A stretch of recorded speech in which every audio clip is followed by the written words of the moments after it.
Ngayon guys, mega loud shoutout. Dito tayo sa Garriedo. Ngayon ay i-update natin ang sitwasyon sa Garriedo. Ngayong ilang oras na lang ang bagong taon. Yan o. So, kapansin-pansin medyo kalmado, no? Tahimik ang Garriedo. Ang ibang stall maagang nag-close. Sigurado yan ay naghanda na siguro para sa pagsalubong ng bagong taon. Ang oras ngayon ay mag-alas 5 na. So kalmado ilang oras na lang ang bagong taon. So ganito ang sitwasyon sa Garriedo. Yan. Ipakita ko sa inyo at yung iba pang area na pwede natin i-update. At dito naman ay safe na safe. Kita nyo naman may nagronda ng mga kapulisan dito.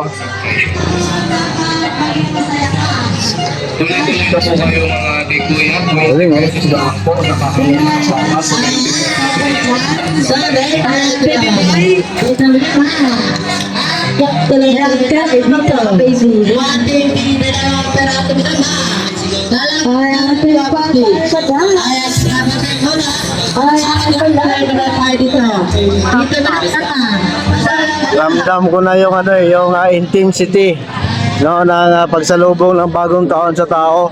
Kasi ng mga tao pala, kasi alam nyo kung hindi lang New Year, sigurado ngayon halos magkabungguan ng mga tao. Pero ngayon tingnan nyo naman ang luwag. So ibig sabihin yung nandito, yun na yung last buying, last minute buying natatawag para panghanda sa New Year. Ako naman guys so ako lang naman mag-isa dito, pamilya ko nasa Negros. So yun to, mag-vlog na lang ako, mag-update na lang ako para sa inyo. Yan na lang ang gagawin ko ngayong bagong taon. So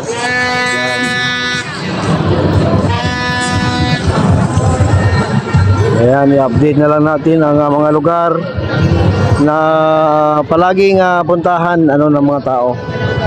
Ayan.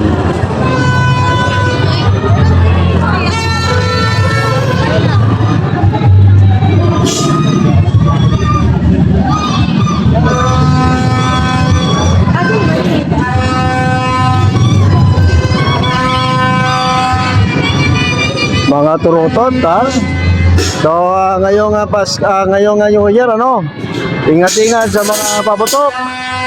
Yung mapaputokan ako, delikado. Kung pwede, turutot na lang. At iwas-iwas sa paputok. Usang paputok ngayon. O kahit yung mga tindahan dito, yung sinig dati dito, hindi na ubusan ng tao to, pero ngayon wala ng tao, nagsara. Maagang nagsara. Dahil nga siguro naghanda na para sa New Year. Maaga Kung hindi lang New Year, sigurado punong-puno na ng tao ito. Ngayon walang katao-tao.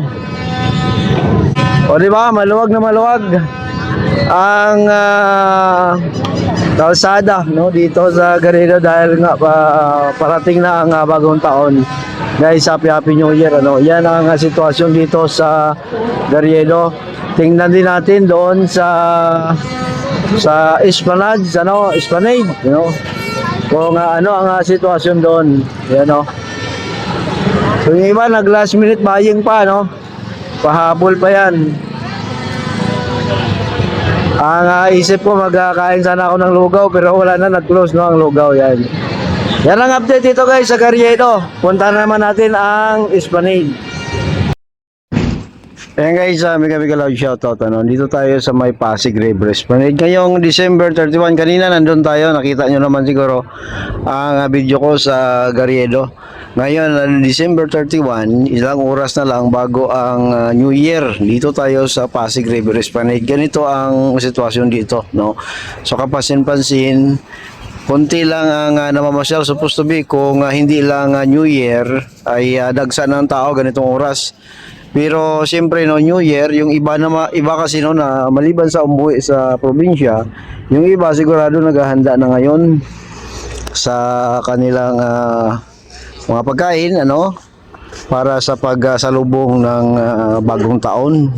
So ang nandito siguro sa saglit lang, ang iba naman ay siguro dito na magpalipas ang New Year ang mga to. May mga countdown kasi guys meron sa MOA, Lunita, Quezon Ab or Quezon City Circle meron. So sa iba pa may iba't ibang lugar may mga countdown. So dito naman ipakita ko lang sa inyo ang update dito, ang Pasig River Esplanade. Ilang oras bago ang New Year. Yan. So walang katao-tao. I don't know mamaya pero I'm sure naman mamaya try natin bumalik dito. Tingnan natin kung dadagsa ba ang mga tao, no? So kung hindi man, I'm sure naintindihan naman natin yon dahil ngayon ay New Year, no?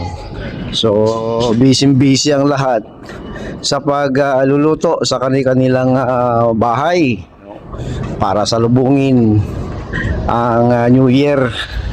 Ngayon, may iba naman naghanda ng paputok. Nako guys, ingat-ingat sa paputok.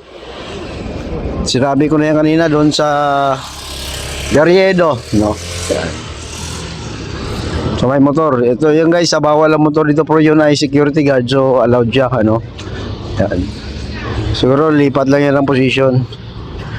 Si mother si mother superiora nalungkot tuloy. Wala masyadong tao. Picture ko yan, Tisla. Pamasahe ko lang pauwi. So ito, dito tayo sa may pinaka Budik, ng Pasig River Esplanade. Tingnan din natin, lungkot din. So, naintindihan naman natin yan, Ang time kasi ngayon ay mag-alas 6 na.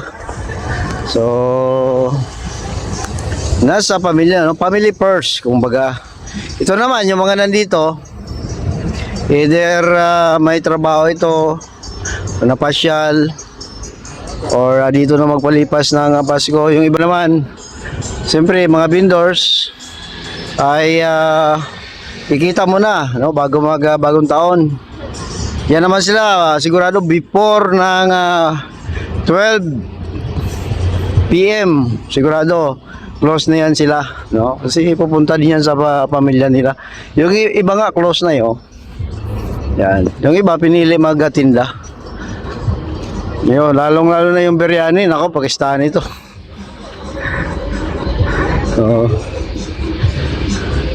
Grabe yung linis ngayon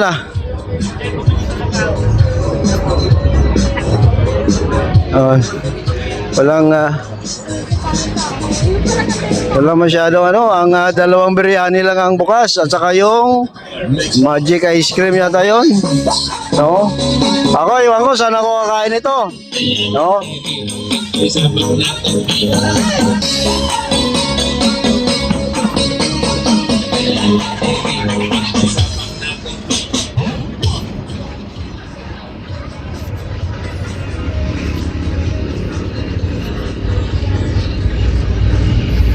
So bababa tayo sa phase 3, yan ang last natin destination. Ito guys, pinapakita ko lang yung sitwasyon ng Pasig River Esplanade. Ilang oras bago mag New Year, Yan. Para makita nyo. Tayo naman, ako naman may don't know, sa boarding house or sa kaibigan ko nagaya, So pwede naman talang New Year naman dilipas din yan sa kasi ako naman nagbo-board lang ako dito. Ang pamilya natin ay nasa Negros. Ayan.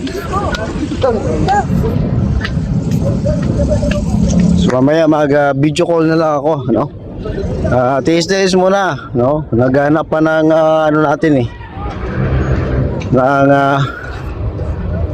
dito, ikabubuhay. Ito Grabe ang walang nako, linis na linis. Oh, walang katao-tao. Ngayong Pasko. Pasko, New Year pala, sorry.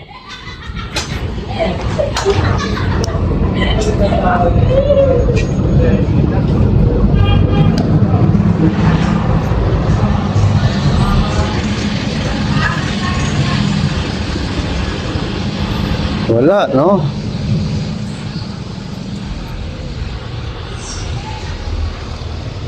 Walang katao-tao. Alam mo ang marami tao ngayon dito, guys, ano? Sa Lunita and then sa Mua, no? May countdown kasi diyan. Alam ko may stage na hinahanda doon. At maya-maya mag-umpisa na yung countdown mga bandang alas 11. No? Isang oras siguro na concert and then ayun na, no? Countdown. So malalaman natin, actually update ko rin, guys, Yan. Update ko rin. So yan na lang gagawin ko ngayon. Mag-update na lang tayo sa mga lugar na kung saan ay kadalasang dinudumog, pero ngayon wala na masyadong tao dahil nga sa New Year, sa pagsalubong ng New Year.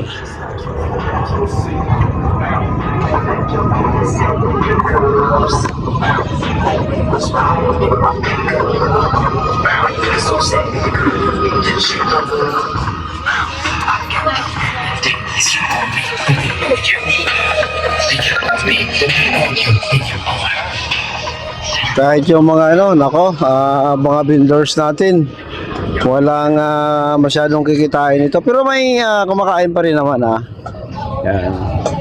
Lilis dito sa... Kahit paano may kumakain pa rin naman, Yan.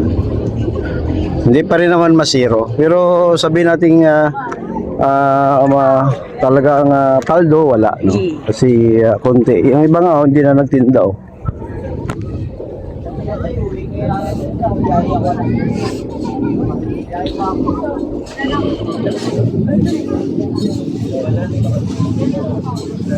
Yan, no? Wala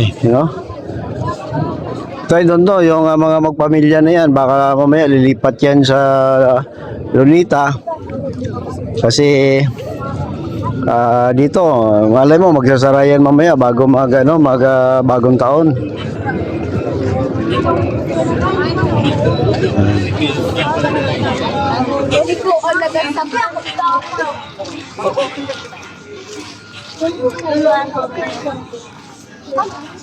Dito harap dito.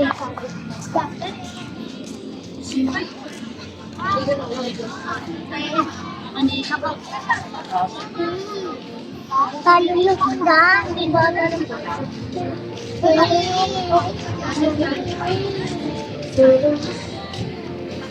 Trampoline po, ma'am.